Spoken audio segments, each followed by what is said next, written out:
Terrific idea for a wedding portrait, Joe. I wish I could use the dress for the ceremony. Great place, pal. Didn't I tell you? Real Western atmosphere. He's kidding. Deep in his heart, he knows that real ghost towns don't sell frozen yogurt. Joe, come out with us next time we camp out in the desert. I think you'll like it. You gotta be kidding. No. All those bugs, the curly things, forget it. Oh, wow. Come on, Trigger. You know, I've never understood your obsession with the Old West, all this cowboy business. Well, I'm from Burbank. Sam, I'm from Burbank. How come I turn out to be James Cagney and you ended up the Cisco Kid? You expect a joke, but I'll give you a serious answer. I think it has something to do with going back to a time when you could tell the good guys from the bad guys. And when you counted on tomorrow being better than today. Oh. Don't believe a word of it. He thinks Western shirts makes his shoulders look bigger. Oh, yeah? Yeah. Ooh. Oh, will you cut that? Hey, you got the fuck! Get it!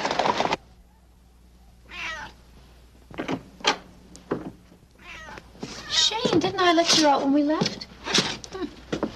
Listen, I'll eat the pizza. You guys clear the table, okay? Just because Joe's here, I guess we'll have to eat off plates. This technical stuff yours? Nope. When I come to L.A. for the weekend, I try to leave the job at Tucor behind me. Looks like Carol's got a paper due. Effectiveness study of low-level radiation testing. That's my darling. Aha! Okay. There you go. Come on. Isn't this great? You're a successful chemical engineer. I'm doing what I always dreamed of doing. You've got this terrific woman you're marrying. I'm still maintaining my high standards. What a life. Joe? I'm scared out of my skull. About what? I don't know. Maybe it's just working in the nuclear industry. It doesn't take much to get a guy edgy. But at my plant, I've picked up on carelessness, sloppy work. It's not safe there. Well, it's pretty scary, all right. That's not the only thing that scares me. See, they've got me pegged as a troublemaker at Tucor. I can relate to that. I get the feeling they're keeping an eye on me. And they should, too. I am out to get the goods on them. Sam, I'm going to use a scientific term on you. What is it? Paranoid. A little harsh, pal, but maybe it applies. You just don't know. Were either of you guys in the kitchen earlier today? No. Okay, I think someone was. They went through the cupboards and the drawers. How do you know? I wish I didn't have to admit this, but I love my kitchen. I know every inch of it. And things aren't where they were. I mean, everything is tidy, but out of place. Listen, I'm a very jumpy person right now. Don't aggravate. Now, take it easy. It's not enough to go on. Check my file drawer, will you? It's okay. It's locked. No, I was using it all morning on my paper. I left it open. Shane. What? The cat. That's right. I thought I left him out, but he was in when we got back. You did let him out, hon. He came back in with whoever was here. Now, I almost wish they'd ransacked the place. This is so spooky. I mean, it's neater than when I left it. Listen, it could be nothing. Could be just a burglary. Don't they take things in a burglary? Oh, wow.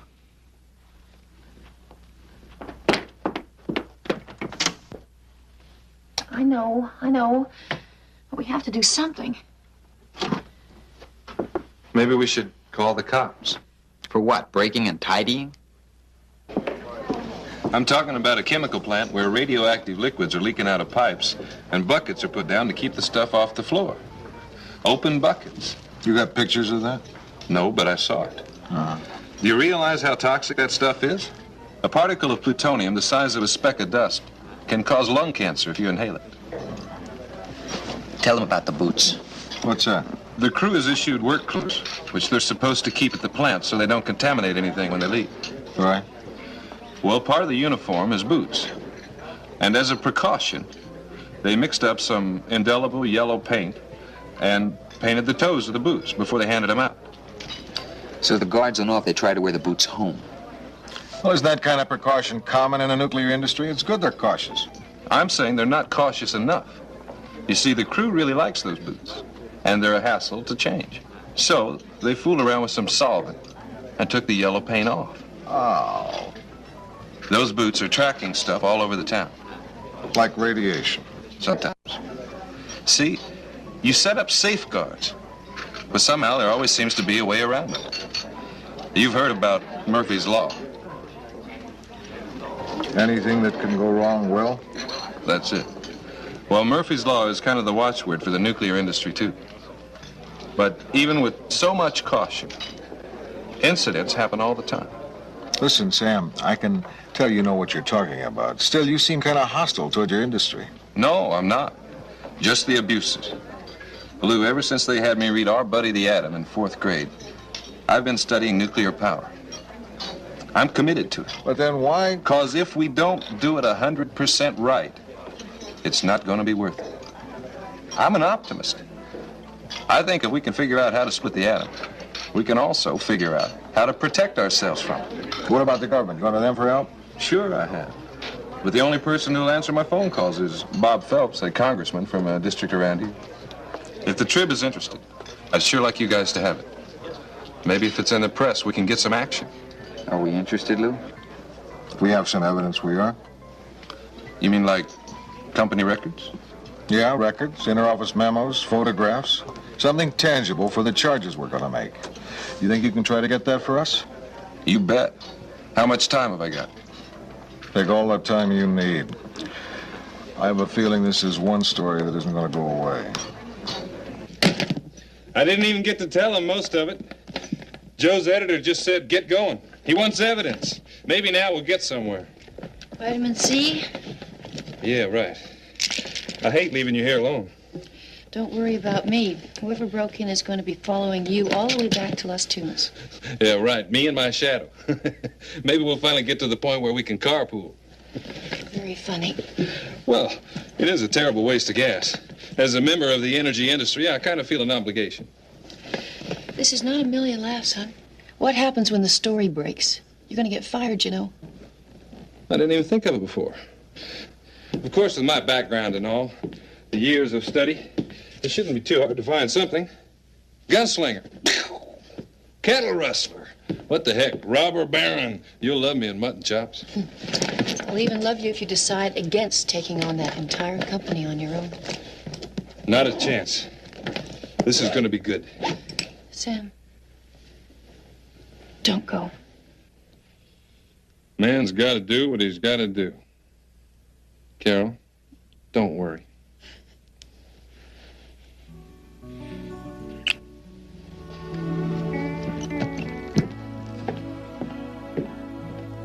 Sam, hat.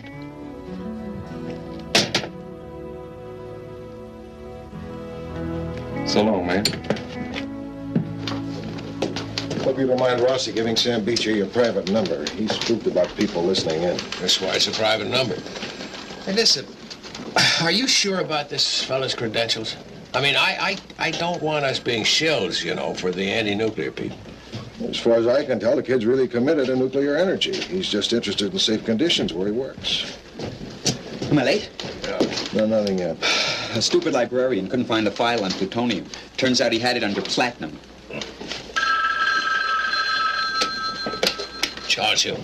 Hello, Mr. Hume. This is Sam Beecher. Is Joe Rossi there? Yeah, Mr. Beecher. Listen, I'm going to put you on conference call. Both Lou Grant and Rossi are here. You're on. Hi, Sam. What you got? Hey, Joe. Listen, this is bigger than I thought. Can you come out here to see me? Las Tunas? Sure. No. I'm in a little town called Juanita. It's just inside the California state line. I'm staying at the Juanita Motel on Highway 9. How soon can you make it? 7 tonight? Swell. Hey, Carol was going to come up for the weekend. Can she come along with you? Sure, I'll swing by and pick her up. Thanks. Lou, you still there? Yeah, Sam, what is it? I've got what you asked for. Records, photographs, the works. Terrific. Now relax, Rossi's on his way. Well, that's what I intend to do. As soon as I settle in, I'm going to buy myself a beer and send the Trib the bill. We'll even cover you for a pickled egg. Okay. See you at 7, Joe. Right, pal. Sounds promising. Here we go.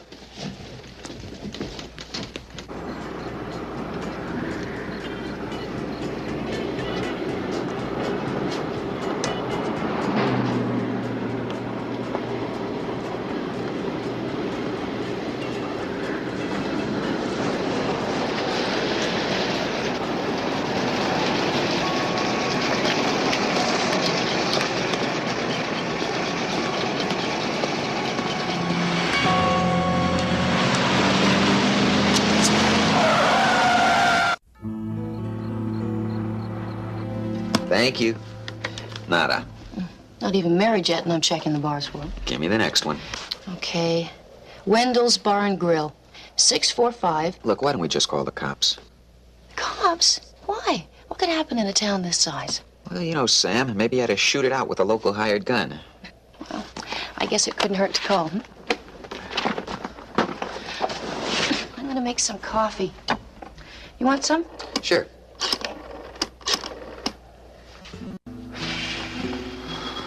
Hello, officer. My name's Joe Rossi. Look, we've been waiting for a friend, and he's very late, and we thought maybe you could tell us if there had been any accidents or anything in the past few hours. If he's in the drunk tank, I don't want to know. Well, if I give you his name, would you confirm it? Sam Beecher. He's from Las Tunas. What kind of accident? Okay, right away. I hope they didn't give him any medication. Where is it? Sam's allergic to penicillin, you know, and he never wears that little ID bracelet I gave him.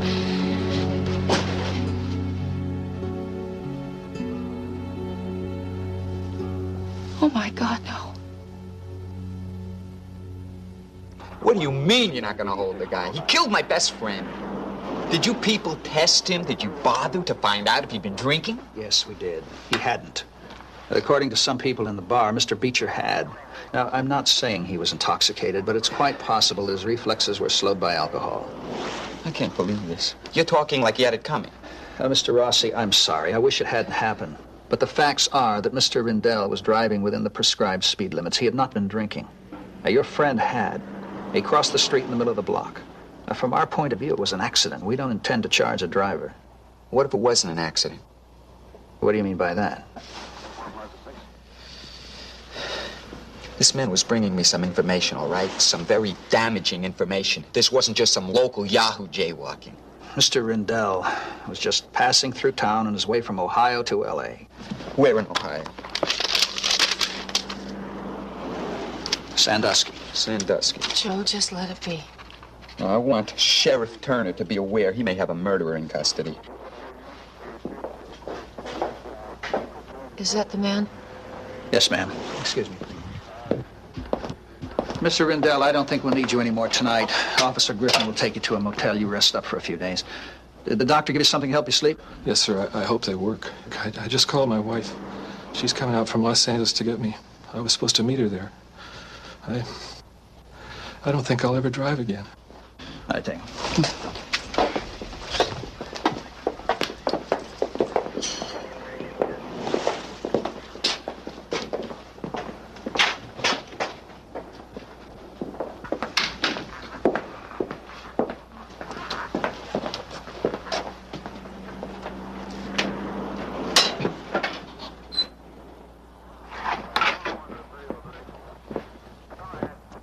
These are Sam's things.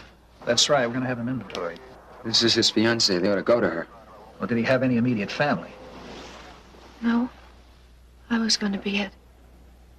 Oh. Well, listen, if you'd like to go through these things, it's all right, but I can't let you take anything just yet. Thanks.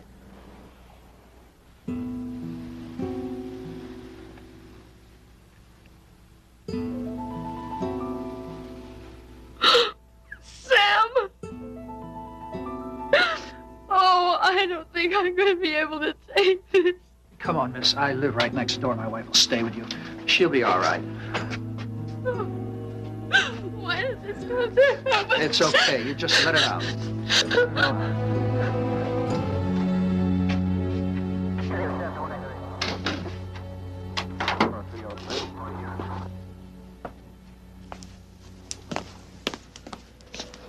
Excuse me. Yes. I'm a reporter for the Los Angeles Tribune. Can I ask a few questions?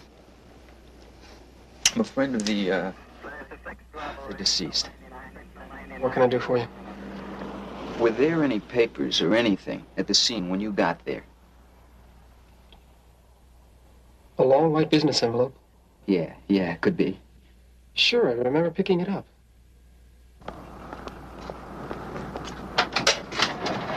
I know, I put it in here. Just a regular white envelope, right? I don't know. Sam didn't tell me. Where is it? Could you have dropped it when you moved him into the hospital? Who knows? We're gonna hurt trying to save a guy's life.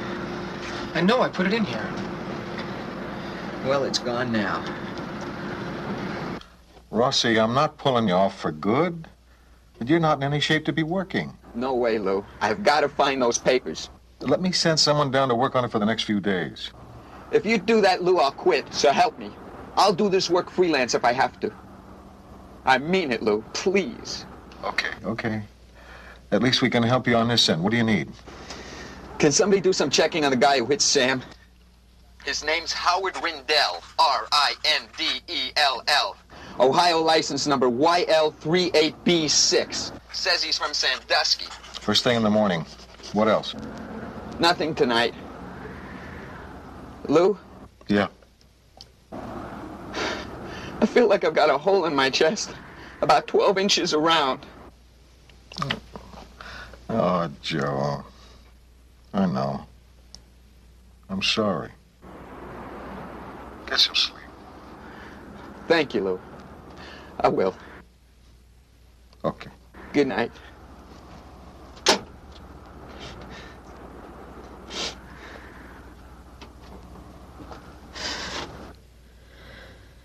I don't know what I'm gonna do about a funeral. Yeah. You know, he used to tell me that he wanted to lie on the crest of a hill under a Joshua tree. How am I going to do that? His folks are buried in Glendale.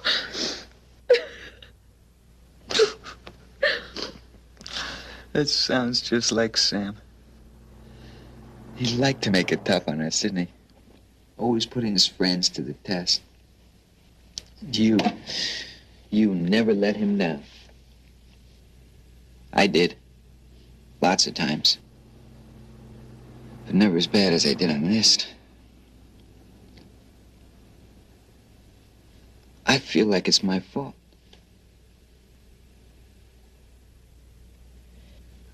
I brought him into my editor.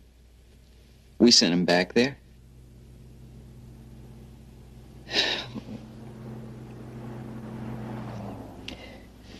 It'd be nice if you tell me it's not my fault. Of course it's not. You know, if it had been any other time, Sam would have taken the story somewhere else. Joe, you were a good friend to him. Oh, what am I doing? No, that's good. Don't fight it. You gotta get some sleep. Yeah. Come on.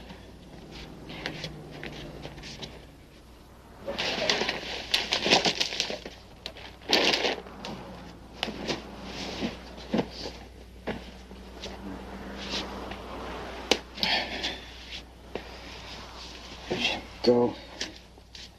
And the other. All right.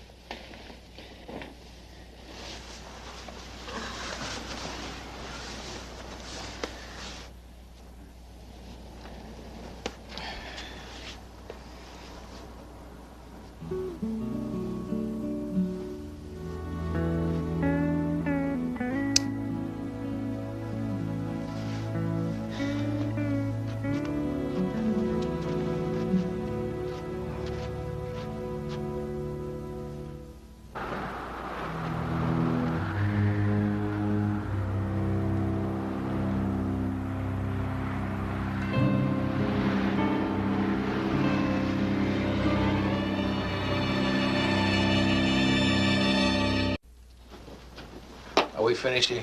Yep. Okey doke, that's it. Charlie, I'd like clarification on something. Sure. The story I hear Lou's doing on nuclear safety. What about it? Well, the plant you're investigating is Tucor. Well, it's out of state, isn't it? And I hear you've got Rossi assigned to it? Looks to me like a national story. Las Tunas is hardly within the greater Los Angeles metropolitan area. And giving you the benefit of the doubt, Lou, it looks like you're on my turf. Listen, this started out as a very low percentage story. Rossi dug up the source, and I let him take a chance on it. We had no idea it was going to break into something this big. Oh, now that it has, I think my man should take over. He's been covering the Nuclear Regulatory Commission. He knows the background. And he's the one to run with it. No, he's not. We developed the story. We're doing the story. Come on, Lou. There's no reason for this to be a Metro story. Hey, a week ago I couldn't have given you this idea gift wrapped. Now Rossi's source is dead. There's a possibility it's murder, and suddenly you're talking about your turf. I'll tell you something, Jim. I sent Sam Beecher into a dangerous situation. Today he's lying in the morgue in some godforsaken desert town, and I'm feeling very responsible. I'd like to see somebody try to take that story away from me. That clarify things for you, Jim?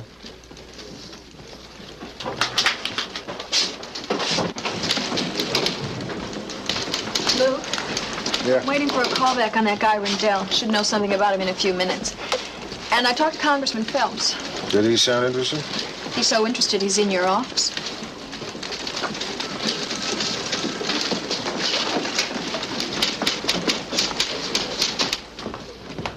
Congressman Phelps. Please, Bob. It's good to see you again. Yeah, Lou, when was the last time? That day the Vikings beat the Rams. In all that rain and mud. What a beautiful day. I keep forgetting you're from Minnesota. Glad you stopped by. Sit down, sit down. Did you know Sam Beecher? Only on the phone. I was very impressed with him. What happened there? We don't know yet. Looked like an accident, but maybe not. He made a lot of enemies lately. Yeah? At Tucor? He didn't tell me. What did he tell you? He outlined conditions at the plant, things he said were unsafe. Why'd he pick you? I suppose because I'm in the House Occupational Safety Subcommittee. Looks like you've got a hot issue to work with. All these issues are hot. We just don't know enough about the long-term effects of a lot of these chemicals we're making. It's not only the radioactive stuff. Look how long it took us to understand the dangers of working with asbestos. Or lead. Exactly. And Tucor. Talking deep background, okay? Okay. We've been trying to nail Tucor for some time. Not easy. You mean that? You've got the weight of the federal government behind you. Yes. Got the weight of the federal government behind me, in front of me, and on top of me. Yeah, I know that feeling. And don't forget the nuclear lobby. They pack a lot of clout around Washington. So I've heard. Let's work together on this. Keep me informed on the Beecher thing. Tell me anything you feel you can. Meanwhile, I'll get my office looking into it independently. That's good to hear. Thanks for coming by. So long. So long, Bob. Thank you. Got the information on Rendell. Oh, what'd you find out? He's from Ohio, all right. Sandusky. Works as a security guard for Continental Shoreline, What's that? a tiny company that makes oceanographic equipment. Nothing there, then. Except I traced it through 2 holding companies, a couple of false fronts. And guess what? It's a subsidiary of Tucor.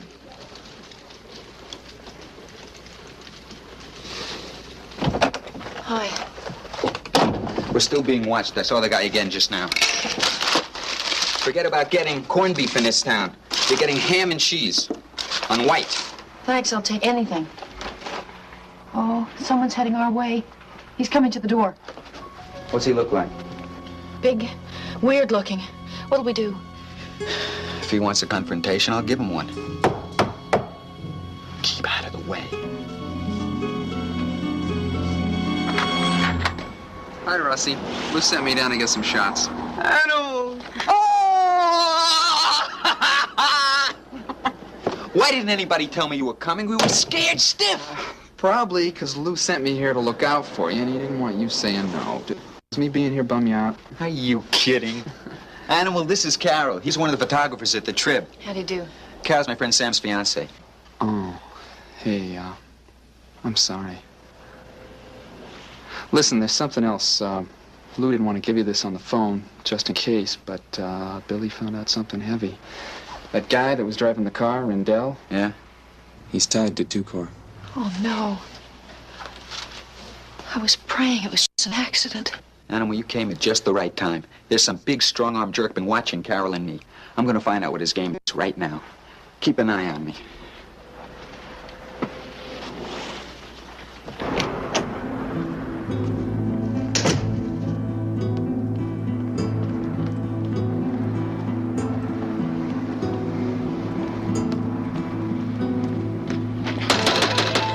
Tell whoever it is you're talking to I'm getting sick and tired of this harassment. I'll have to call you back. Something just came up. Did you hear me? Yeah, you know, it's all right. I'm okay. I'll call you back later. Listen, Buster, you're not calling anybody for a while. You must think the press is pretty gutless trying to scare us off this way. I figured you was a reporter. Well, you figured right, and I'll tell you something else. I don't care what you try or how frightened I am, you're not getting me off this story. No, listen. I work for Tuco. I thought so. Who are you talking to just now? My wife. Your wife? Yeah, she's worried about me because I want to help you. Well, you have a funny way of doing it. I'm scared to death here. Why were you hanging around? Why didn't you just come up to me? Well, I wasn't sure about you. I wanted to make sure which side you're on. Who are you? No, there's no way I'm going to tell you that. I want to keep my job. Well, let's go someplace private. No, we may be watched. Come on. And don't ask me what my name is, because I'm not going to tell you. And if you happen to find out, I'm going to say I never spoke to you. Okay, what have you got for me? I've been working at Dupla, and ever since it was built 10 years ago. I was there when the accident happened. What accident? 6 years ago. That's what Sam was looking into. Check out the medical history of the employees. People are dead. Check it out. Listen, what kind of accident was it? Check it out. You'll see.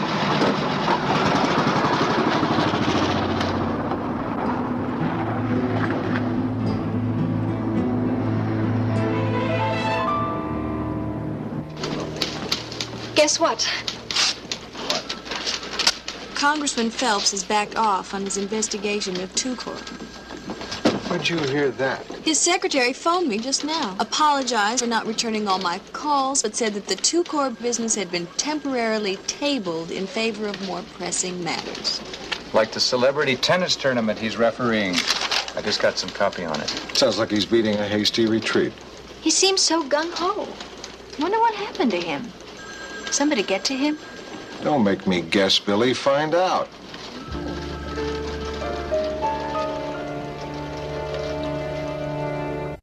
How come you stayed here in Las Tunas after your husband died? Tucor saved us, Mr. Rossi. We had 4 little kids. Heather was just a baby then. And after Alan died, we almost lost the house. That was back in August of '72, right? Yeah. Right at the hottest time of the year. Do you remember an accident at Tucor earlier that year? Oh, do I remember? I could give you the date. Alan said it was nothing to worry about.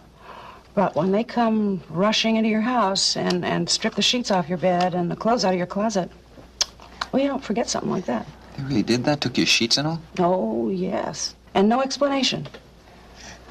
But Alan asked me to trust him, that it was just a false alarm, and we had not been contaminated. So I did. But it was never the same after. Your marriage, you mean? Oh, everything. Alan just got more and more depressed. He was obsessed with the idea he had cancer, and he was going to doctors until he died. So he was right then. He got cancer. Oh, no. No, Alan shot himself. Suicide. Oh. That's why the insurance company wouldn't pay off our policy. But Alan's boss at Tucor, he said we'd be provided for, and he kept his promise.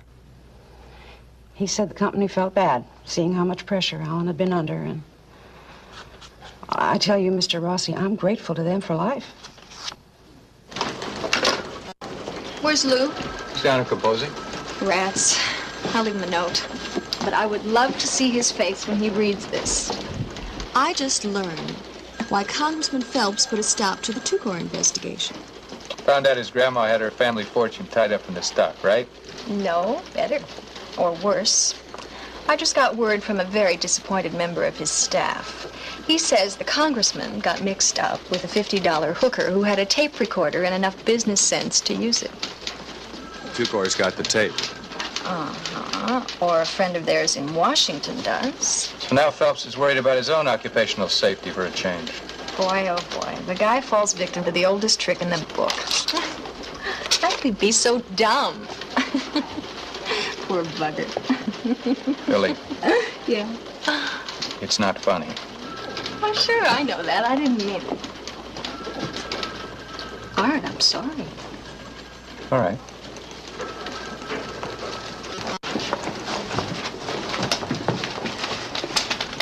I'm sorry. I'm sorry. I'm sorry. I wasn't with Two-Corps at the time of the incident you mentioned, Mr. Rossi, but I've pulled the files. Just exactly what happened? As I understand it, there was some leakage of radioactive materials and certain low-level contamination of some employees. But you must know that great pains were taken to ensure that the contamination spread no further. Isn't it true that 3 of your workers died of cancer after that accident? That's not statistically abnormal. Does it surprise you to learn that the people who work here are susceptible to the same diseases as everyone else? You know, one of these men had lung cancer. Heavy smoker.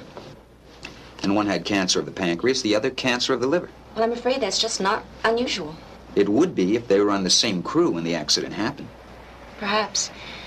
But we'll never be able to test your thesis. All of the workers rotate throughout the plant. How about injury to the temporary employees? Day workers? What about them? I understand you use high school boys and migrant workers for particularly hazardous jobs. Well, I don't accept your choice of the words particularly hazardous, but yes, we do hire boys for a day or two, if they're 18. And they can be subject to a year's worth of radiation in a single day, right?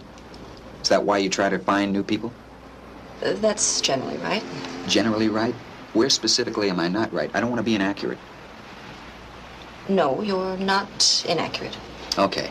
These day workers, these kids, how many of them were involved in the 72 accident? I don't have any idea. We don't keep a medical file on the day workers. So there's no way to know what happened to them? As a doctor, don't you find that disturbing? I'm sorry, Mr. Rossi. It's just typical of the way things are done around here.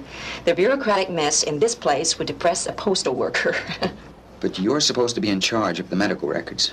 And I don't have the budget or the staff to handle things any differently. But we are talking about the lives of people at Two-Corps. Mr. Rossi, I know you're upset. You knew Sam Beecher. You think he was murdered.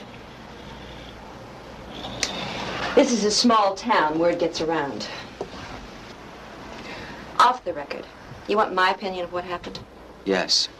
Nobody at Two-Corps had Sam Beecher killed. Listen, I know these people.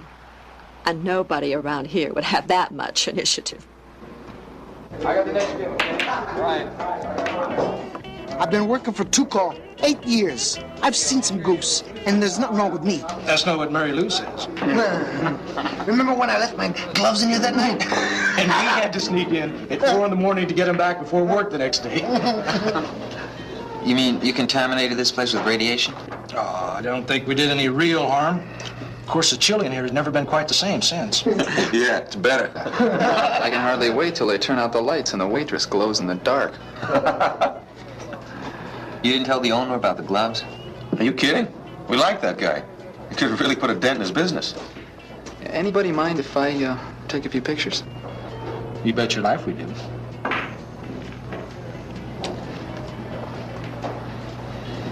What about the accident back in '72? What about it? Here it was pretty bad, but nobody wants to talk about it. Why should we? You see, your average guy doesn't understand. He panics. We work around it every day. We know how to handle it. It doesn't bother us. But Two-Corps, doesn't your employer have a duty to see you guys have a safe place to work? You know what this place was like before Two-Corps came here? Just a pitiful little hellhole. When the interstate bypassed us, it looked like we were doomed. And suddenly this plant is built, and we got ourselves some action. Place to work, money to spend in bars like this one. And a pretty decent school system, thanks to the taxes that Two-Corps pays. I got kids to think of. Don't you worry about them getting contaminated over a long period of time? No. I worry about keeping them fed. You know what really gets me? Disloyalty. Bite in the hand that feeds you. What are you talking about? I'm talking about people trying to destroy a company from within. He's talking about Sam Beecher. If you ask me, we're better off without him. Sam was trying to help you. I say anybody who comes into town tries to shut this place down, to stop our paychecks, he's asking for trouble.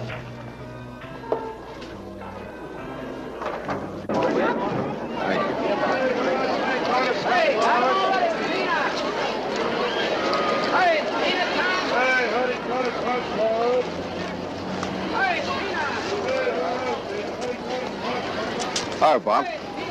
Lou, hi. Some game, huh?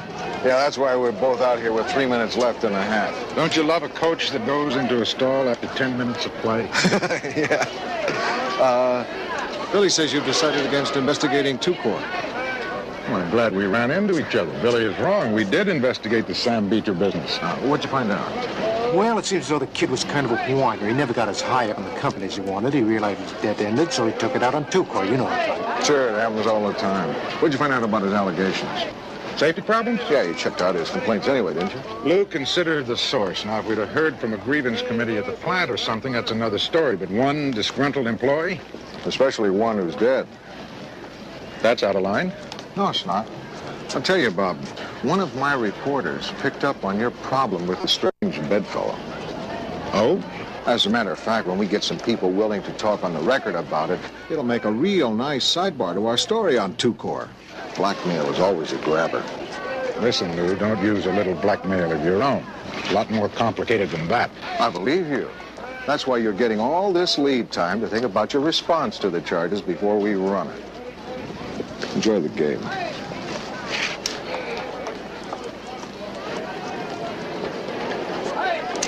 Nothing for me, thanks.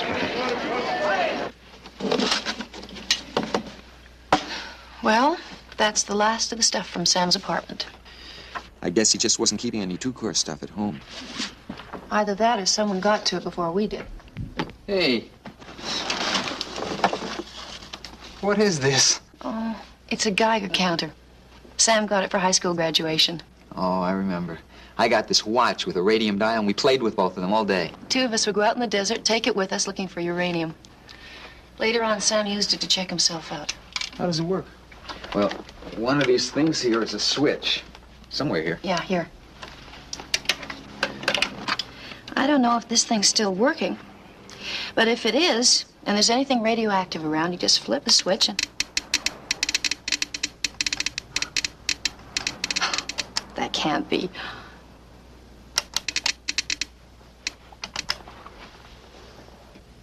Rossi, you wearing that radium dial watch? No. Carol, can this be a mistake? Why is that doing that in here? I don't know. Let's see what's setting it off.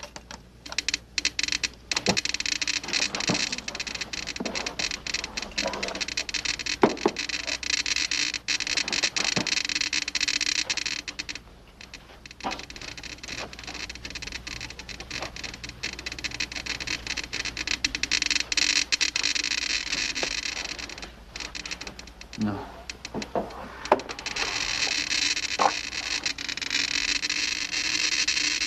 My clothes.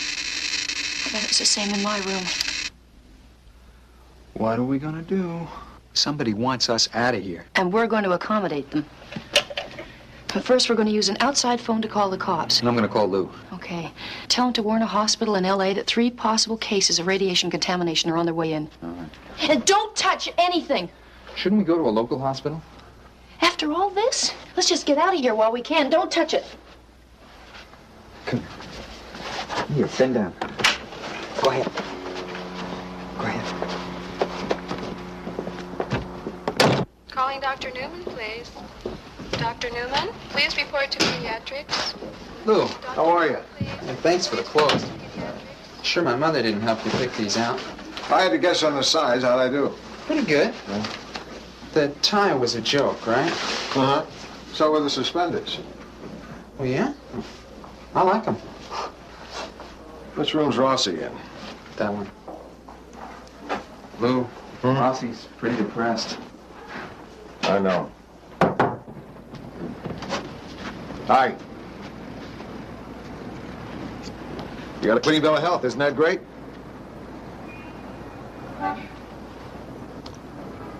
So what's the plan? You want me to drop you off at your place, or you want to go back to the paper?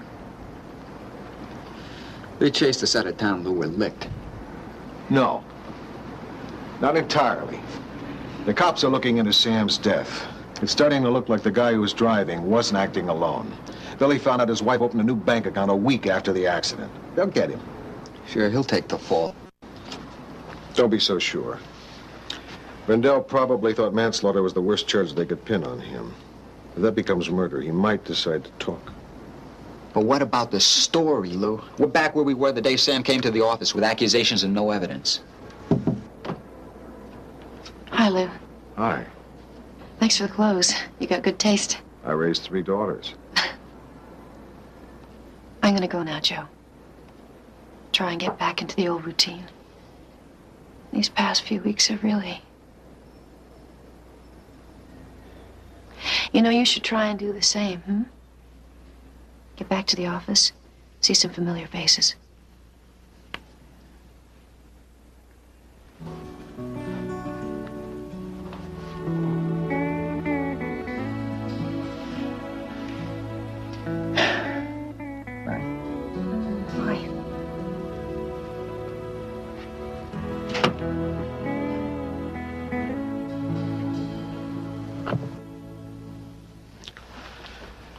Listen, Joe, at least we know there's a story here. We just have to wait for something to break. What if it doesn't? I've seen it, Lou. The town that won't talk. People bought off. Harassment. People who'd risk their family's health rather than lose their jobs. We gotta tell that story. Not without substantiation. I know. Come on. Let me take you back to work.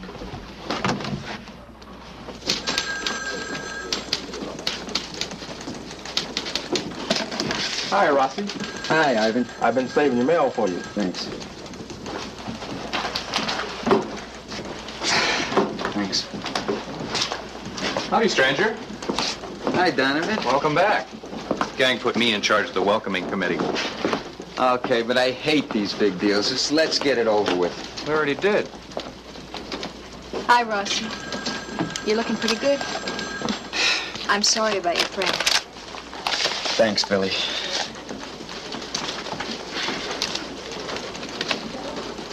What is this? Huh? This is Sam's handwriting. Lou? Lou? It's postmarked the 18th. That was the day.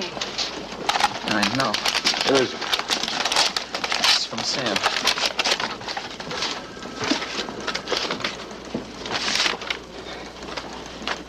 Dear Joe, remember Murphy's Law? Well, just in case one of us screws up, I made a protection copy of everything I gathered from the plan.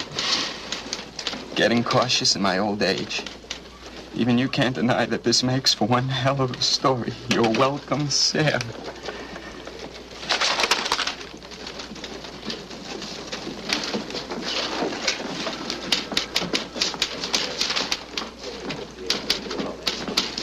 In 1972, the accidental leakage of highly radioactive materials at the Tucor Corporation's Las Tunas facility led to the exposure of hundreds of plant workers who received insufficient treatment and the subsequent death of 4 employees.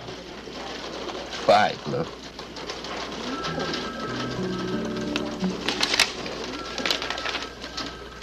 Write your story.